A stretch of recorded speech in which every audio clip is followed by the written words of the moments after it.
اعوذ باللہ من الشیطان الرجیم بسم اللہ الرحمن الرحیم الحمد للہ رب العالمین وصلی اللہ علی محمد وآلہ الطاہرین اللہم صل علی محمد وآلہ محمد. السلام علیکم ورحمۃ اللہ وبرکاتہ. خیریت سے آپ سب لوگ ٹھیک ہیں؟ علی اصغر، غلام علی، فرقان، چراغ، شارق، آپ لوگ ٹھیک؟ ہماری گفتگو چل رہی تھی کتاب سمجھیا نحو میں، کس چیز کے بارے میں؟ توابع کے بارے میں، جس میں ہم نے پہلے توابع کی تعریف پڑھی. کیا تھی توابع کی تعریف؟ جی، کل فرع عرب باعراب سابقہ، ہر وہ فرع جس کو اعراب دیا جائے اس کے ما سبق کا اعراب اس کو دیا جائے. ٹھیک ہے. اور کیا بتایا تھا توابع کے بارے میں؟ قسمیں بتائی تھی جی. تابعہ تو نہیں، قسم 5 توابع 5 بتائے تھے. کلی احکام بتائے تھے اس کے کیا ہیں. مثلا توابع کے کلی احکام، ایک تو توابع مؤخر رہتے ہیں، فاصلہ نہیں ہوتا تابع مطلوب میں. اور کیا بتایا تھا؟ اور کلی احکام میں توابع کے کاپی کھول کے سامنے نہیں رکھتے یا یاد نہیں کرتے؟ بتا دیا فاصلہ نہ ہو اور اعراب میں اتباع کرتے ہیں. پھر ٹھیک ہے، یہ ہم نے پڑھا. پھر اس کے بعد نعت، پہلا تابع نعت کے بارے میں ہم نے پڑھا. پہلا تابع جی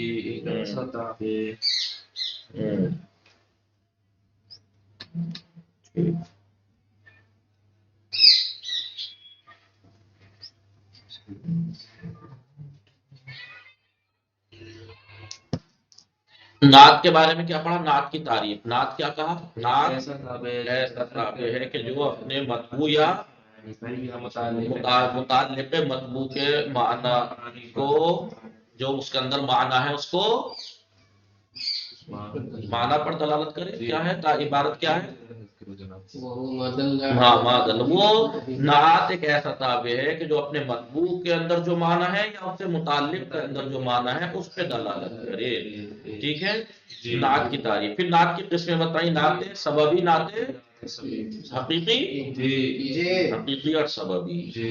مثالیں دے دی تھیں اور بتایا تھا کہ اگر نعت جو ہے وہ حقیقی ہو، یعنی مطبوع کے اندر جو اس کے مطبوع کے اندر معنی ہے، اگر اس پہ دلالت کر رہی ہے نعت، تو 10 میں سے 4 چیزوں میں مطابقت کرتی ہے. کس کس چیز میں؟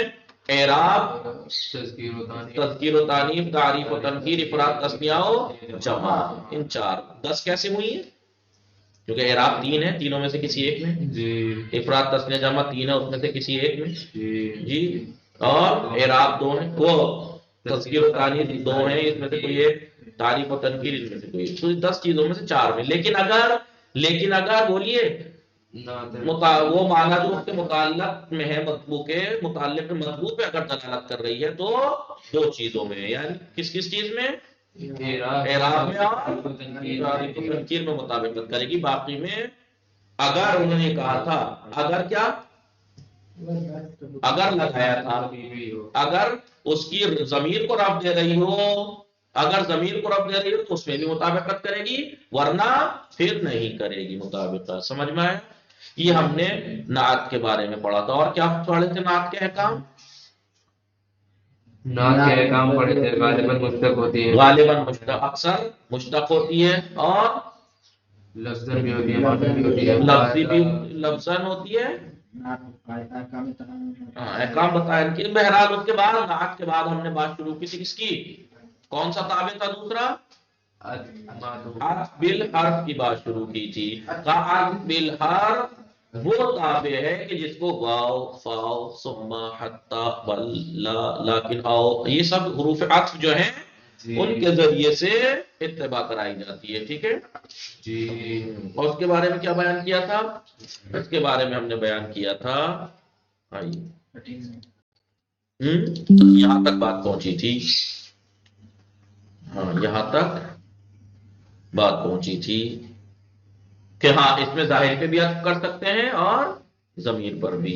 لیکن ضمیر مرفوعی متصل پر، ضمیر مرفوعی متصل پر عطف کرنا ٹھیک نہیں ہے، مگر یہ کہ یا تو اس کی ضمیر منفصل کے ذریعے فاصلہ کیا جائے یا کسی اور چیز کے ذریعے سے، یا عاطف اور معطوف کے درمیان ایک لا ہو، لا توسط میں آئے، بیچ میں آئے. ٹھیک ہے، تینوں کی مثالیں دے دی تھیں. جئتو انا و زیدون کائے کی مثال دی؟ ضمیر منفصل کے ذریعے سے فاصلے کی. یدخلون و من صلاح میں کس چیز کی؟ واو، اور اس پہ واو پہ عطف کیا ہے نا، من صلاح. یدخلون میں واو پہ عطف کیا ہے نا، تو ہا فاصلہ ہے جی. یا لا فاصلہ ہو، جیسے لا آباؤنا ولا وما اشرکنا ولا آباؤنا. پھر اس کے بعد یہ کہا تھا کہ ضمیر مرفوع متصل کا حکم بتا دیا کیسے عطف کریں گے؟ ضمیر مجروری کے اوپر، یعنی اگر مجرور کے اوپر عطف کر رہے ہیں تو معطوف میں بھی حرف جر کا اعادہ کیا جائے گا. اگر ٹھیک ہے، جیسے مررت بکا وبزیدن، یہ لاسٹ لائن ہم نے پڑھنی تھی. وہ یعطف ولا یعطف ولا یعطف، عطف نہیں کیا جائے گا علی معمولین. اس میں کیا تھا؟ معمولین، اضافت ہوا عاملین کی طرف، نون گر گیا. علی معمولین، عاملین مختلف ہیں، دو مختلف عاملوں کے معمولوں پر عطف نہیں کیا جائے گا. مشہور یہی ہے، مشہور یہ ہے کہ دو بھائی دیکھیے، ایک چیز کا عامل ہے یہ فلا، مثلا فلا چیز کا عامل ہے فلا. اب اس کے اوپر کسی اور چیز کو اگر آپ کریں، دو چیزوں پہ دو کو، تو وہ صحیح نہیں ہے. الا فی نحو فی الدار زید والحجرۃ امر میں کر سکتے ہیں آپ. فی الدار زید والحجرۃ امر، دیکھیے ادھر دیکھیے، یہاں کر سکتے ہیں.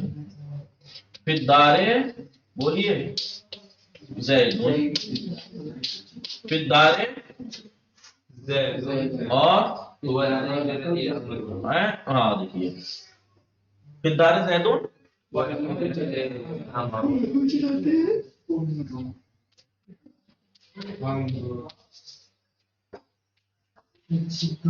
فی الدار دیکھیے، دار کا عامل کون ہے؟ زیدون کا عامل کون ہے؟ جی ترکیب کرو پہلے تو. فی الدار زیدون کی ہاں کیا ہوا؟ جار و مجرور ملا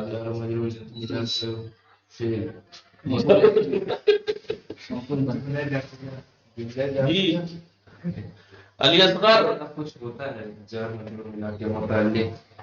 ارے وہ بات متعلق کی نہیں کہہ رہا، آپ یہ کہیے فی الدار زیدون ہے کیا، اس کی ترکیب کیجیے. فی الدار جار و مجرور ہے، زیدون کیا ہے؟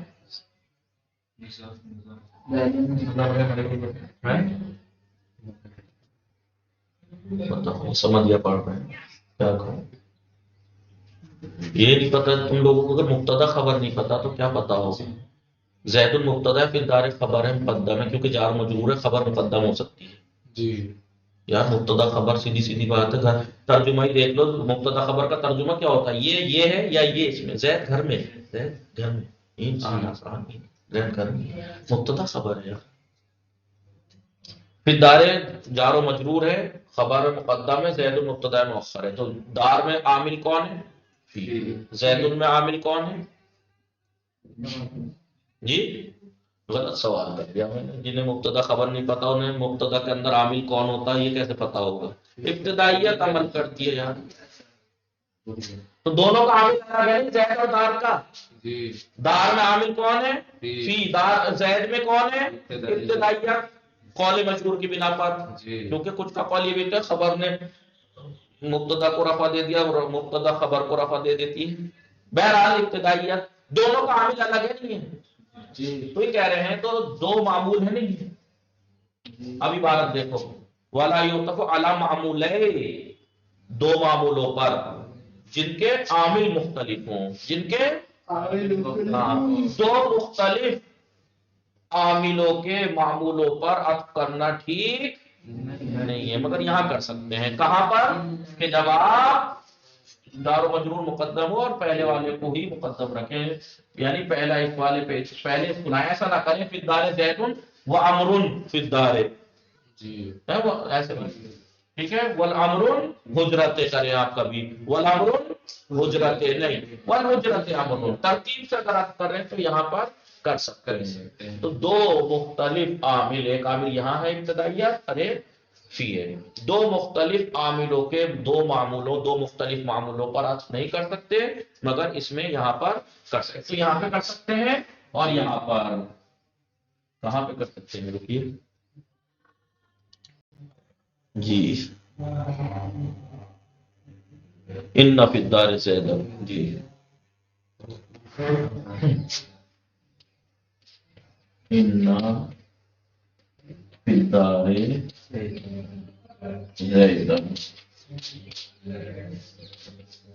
ان فی الدار زید.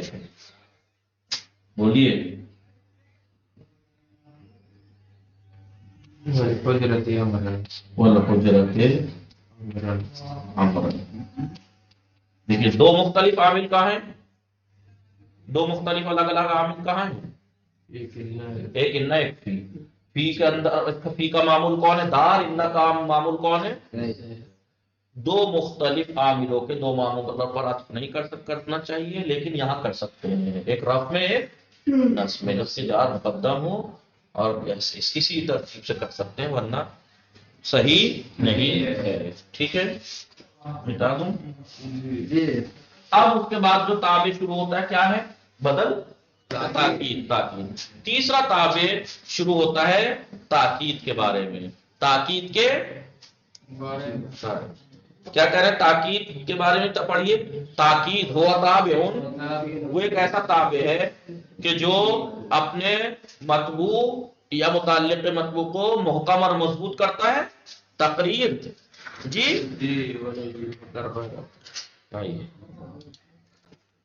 تاکید ہوا تابع. تاکید ایک ایسا تابع ہے یفیدو جو فائدہ دیتا ہے. تقریر کیا ہے کا؟ یفیدو تقریر مطبوع ہی. ہوا تابع یفیدو تقریر مطبوع ہی، اپنے مطبوع کی تقریر و تثبیت اور محکم کرنے کا فائدہ دیتی ہے. یا بولیے شمول الحکم لافراد ہی، یا اپنے مطبوع کے جو افراد ہیں ان سب کو حکم میں شامل ہونے کو پر فائدہ دیتی ہے، کہ اس کے یعنی اس کے مطبوع کے سارے افراد شامل ہیں. مثلا آپ کہیں جعل القوم کلہم، ابھی کلو جو ہے تاکید ہے نہیں جی، تو قوم کے تمام افراد جو اس کا مطبوع ہے، اس کے سارے افراد، قوم کے اندر جتنے بھی افراد ہیں وہ سب شامل ہیں. مثلا آنے میں کائے میں شامل ہے، حکم میں. حکم کیا ہے اس میں؟ جعل القوم میں آنے کا حکم، آنے کے حکم میں سب شامل ہے. ابھی تاکید یا تو لفظی ہوتی ہے، لفظی ہوتی ہے، لفظی ہوتی ہے یا معنوی. تو تاکید لفظی کیسے ہوتی ہے؟ لفظ کی تکرار کر دیتے ہیں، وہ لفظ المکرر. اب وہ لفظ آپ جو ہے فعل کی بھی تاکید ہو سکتی ہے، جا زیدن یا جا زیدن زیدن. اس کے مرادف لفظ سے بھی ہو سکتے ہیں، جا الانسان بش، یا اس کے سیم ٹو سیم لفظ سے بھی ہو سکتی ہے، جا زیدن زیدن. اور اس کے مرادف معنی سے بھی جا الانسان بشر، جا انسان بشر. اب میں نے جو کہا جا زیدن زیدن، تو ابھی دوسرے زید نے اس والے زید کی تاکید کی، نمت وہ کی کہا زید آیا زید جی. یا جا انسان انسان آیا، بشر بشر. ہاں میں نے تاکید اور اس کو تقریر کا تثبیت کا فائدہ دے رہا ہے. جانور نہیں آیا ہے، کوئی حیوان نہیں آیا ہے، انسان آیا ہے، انسان. ٹھیک ہے. والفاظ دوسری تاکید کی قسم کیا ہے؟ معنوی. وہ کیا ہے؟ تاکید معنوی. والفاظ تاکید معنوی کے کچھ الفاظ ہیں، جیسے النفس ہے، والعین ہے. جی نفس اور عین. نفس اور عین جو ہے وہ ہمیشہ اپنے موقت کی کیا کرتے ہیں؟ مطابقت کرتے ہیں تثنیہ کو چھوڑ کر. یعنی افراد میں مطابقت کریں گے اور جمع میں. لیکن تثنیہ میں کیوں نہیں؟ تثنیہ میں بھی جمع والا ہی استعمال ہوتا ہے. وَهُوَ فِيهَا وَهُمَا، یعنی کون؟ نفس و عین. فیہا تثنیہ میں کل جم کی طرح ہے. وہاں پہ یہ نہیں انفسانے کر دیں کبھی آپ، نفسانے کر دیں آپ کبھی، نہ انفس ہی آئے گا. تثنیہ میں بھی انفس اور جمع میں بھی انفس. سمجھ میں آیا جی؟ اور جمیع اور عامہ ہے. کل ہے، جمیع ہے، عامہ ہے. جی عامہ ہے. کل، جمیع اور عامہ. کلا کلتا کس کے لیے ہے؟ تثنیہ کے لیے.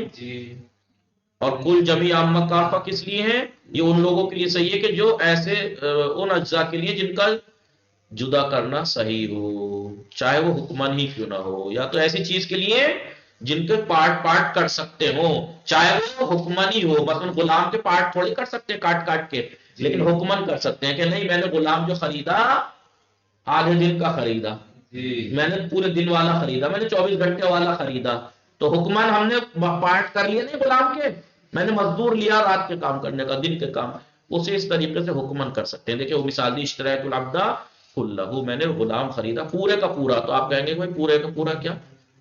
ہاں غلام کا کیا آدھے آدھے پارٹ بھی ہوتے ہیں؟ ہاں ہوتے ہیں، حکمن ہوتے ہیں، جسم کے تھوڑے حکمن تو ہوتے ہیں، نہیں میں نے صبح سے 8 بجے تک، صبح سے دوپہر تک کا خریدا کہ وہ صبح سے دوپہر تک میرے لیے کام کرے گا، نہیں دوپہر سے رات والا خریدا میں نے، نہیں میں نے مکمل خریدا جی 24 گھنٹے والا، جی ہے نہیں؟ جی جی آئیے تو اب اس کو تھوڑا سا دیکھیں، لکھ کے دیکھتے ہیں۔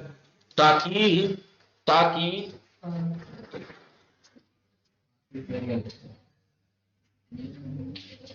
تاکید کیا ہے؟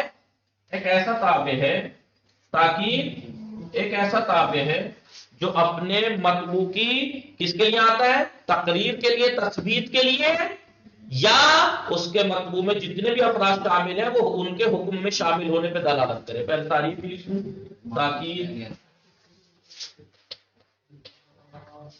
ایسا تابع ہے، ایسا تابع ہے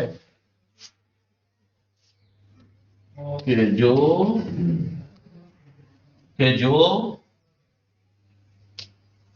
اپنے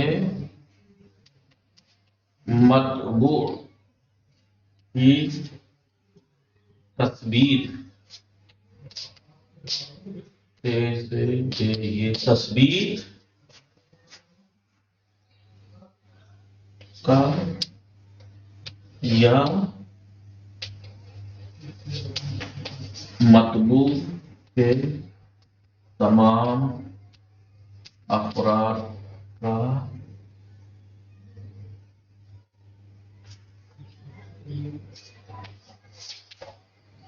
حکم میں شامل ہونے کا فائدہ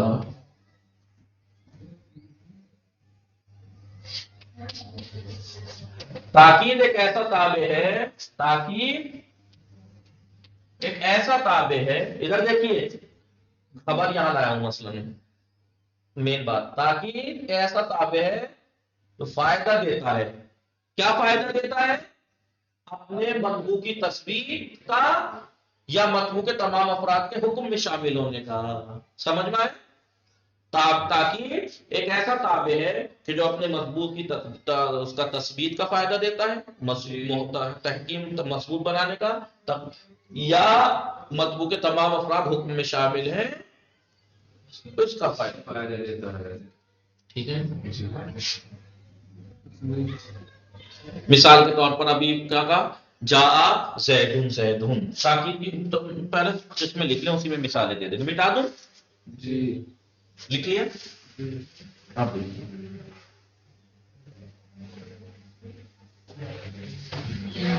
تاکید کی دو قسمیں ہوتی ہیں، تاکید کی تاکید لفظی، تاکید بولیے لفظی۔ اب لفظ کی تاکید کا مطلب سمجھ رہے ہیں؟ کسی بھی چیز کے لفظ کی تاکید کر سکتے ہیں، مثلا آپ جا زیدن میں زید کی تاکید کریں تو کہیں گے زیدن، زیدن جا زید آیا، زید جی میں کہوں جا زیدن، زید آیا، آیا آئے کی یہاں پہ آنے کی تاکید ہو جائے گی، سمجھ میں آ رہا ہے؟ جی یہاں آنے کی تاکید، انا زیدن جا، مثلا جا بے شک زید، زید آیا، تو تاکید لفظی۔ اب آپ تاکید لفظی سے مراد کیا ہے؟ تاکید لفظی میں اب لفظ کی تاکید کی جاتی ہے، تکرار کی جاتی ہے، اور اس کا مرادف بھی ہو سکتا ہے، جا انسان بشرون، بشرون تاکید لفظی، جیسے کیا کہا؟ جا زیدن زیدن. اب یہ والا جو زید ہے کیا ہے؟ تاکید ہے. تاکید. اب مطبوع کون ہے یہ؟ اس کا اعراب دیکھو، یہ والا اس کا ہی والا ہے. جی. تو اس نے اس کو تثبیت کیا نہیں کیا؟ زید آیا زید. جی. کوئی اور نہیں آیا. ٹھیک ہے. تاکید ہے. اور آپ جانتے ہیں کہ مرادف سے بھی کر سکتے ہیں. جاء، بولیے. جا انسان، جاء انسان، بشر. بشر اس کے مرادف سے بھی کر سکتے ہیں. کس سے؟ مراد. یہاں لکھ دیجیے مرادف سے بھی کر سکتے ہیں. مرادف یعنی کلمہ دو معنی ہے. جو ہاں جو ہم مانا ورڈ جو ہے، انسان کا ہم مانا ہے نا بشر، جی. مرادف سے بھی ہو سکتی ہے تاکید. ٹھیک ہے. آئیے کہ تاکید معنوی کیا ہے؟ معنوی. تاکید معنوی. اس کے کچھ ورڈز ہیں، اس کے کچھ ورڈز ہیں تاکید معنوی. کل وہ ایک تو نفس ہے، عین ہے. جی. جی. جاء زیدون نفسہ. جاء زیدون نفسو، سو کیونکہ زیدون ہے نا. جی. جاء، یا مثال کے طور پر رأیت زیدن نفسہ، میں نے خود زید کو دیکھا، کسی اور کو نہیں، خود زید کو دیکھا. ٹھیک ہے. اس کے غلام کو نہیں، خود زید کو دیکھا. اس کے کچھ الفاظ ہیں. کیا ہے؟ نفس ہے، عین ہے. ہاں مثال کے طور پر، لیکن یہاں نفس و عین سے مراد، عین سے مراد یہ آنکھ نہیں ہونی چاہیے. جی. عین سے مراد یہ آنکھ نہیں ہونی چاہیے. نفس سے مراد جی روح یا خون نہیں ہونا چاہیے. خون ہوتا ہے نا نفس، خون. تو نفس سے مراد خون، اور اس عین سے مراد یہ والی آنکھ نہیں ہونی چاہیے. ورنہ اگر میں کہوں جاء زید یا رأیت زیدن عینہ، عینہ، تو پھر کیا یہ عینہ جو ہے وہ کیا ہوگا؟ اس کی. ہاں پھر یہ تاکید نہیں ہوگی، پھر بدل الباس من الکل ہوگا. میں نے زید کو دیکھا، اس کی آنکھ کو دیکھا. جی. وہ بدل بن جائے گا، تاکید نہیں رہ جائے گا. جی. سمجھ میں آ رہی ہے بات میں کیا کہنا چاہ رہا ہوں؟ لکھ لو اپنے پاس سے کہ یہاں پر جو تاکید معنوی کے کچھ الفاظ ہیں اس میں نفس اور عین ہے. یہاں پر نفس سے مراد خون نہیں ہونا چاہیے. نفس یعنی میں نے ہے، یا عین سے مراد یہ آنکھ نہیں ہونی چاہیے، کیونکہ عین کے بہت سے معنی، ایک معنی عینہ یعنی اسی کو دیکھا. تو اگر نفس و عین کے معنی آنکھ، عین کے معنی آنکھ اور نفس کے معنی خون ہو تو پھر تاکید تھوڑی ہوگی. وہ رأیت زیدن عینہ، میں نے زید کو دیکھا، اس کی آنکھ کو دیکھا. تو یہ کیا ہو جائے گا؟ بدل ہے. بدل ہے. میں نے اس کا بعض حصہ یعنی آنکھ دیکھی. سمجھ میں آ رہا ہے؟ پھر یہ لکھ لینا، یہ پوائنٹ کی بات ہے، کوئی بھی پوچھ سکتا ہے. آپ بھی اسے یاد رکھیے گا کہ نفس و عین جب ہی تاکید ہوں گے، تاکید معنوی، جب نفس کے معنی خون اور عین کے معنی آنکھ نہ ہو. نفس سے مراد یعنی خود یہ معنی ہونے چاہیے. ٹھیک ہے. جی. تاکید معنوی. مثال کے طور پر میں کہوں اس کے کچھ الفاظ ہیں، نفس، عین. جی نفس، عین، جبکہ عین آنکھ کے معنی میں اور نفس خون کے معنی میں. بولی کیا؟ نہ ہو. آسان. خون کے معنی میں نہ ہو. ٹھیک ہے. ورنہ اگر عین سے مراد آنکھ اور نفس سے مراد خون لیا جائے، پھر میں کہوں رأیت زیدن عینہ، میں نے زید کو دیکھا، اس کی آنکھ کو، تو یہ پھر تاکید تھوڑی بدل ہو جائے گا. ایک اور تابع ہے بدل، وہ آگے پڑھیں گے، وہ پھر وہی ہو جائے گا. یہ پھر تاکید نہیں رہے گی. یہ تاکید جب ہوگی کہ یہاں پر یہ معنی نہ ہو. ٹھیک ہے. جی. میں نے خود جاء زیدون نفسہ یعنی خود زید آیا. تاکید ہو گئی نہیں ہو گئی؟ زید آیا تو ہو سکتا ہے یعنی نہیں، زید جو آیا خود آیا.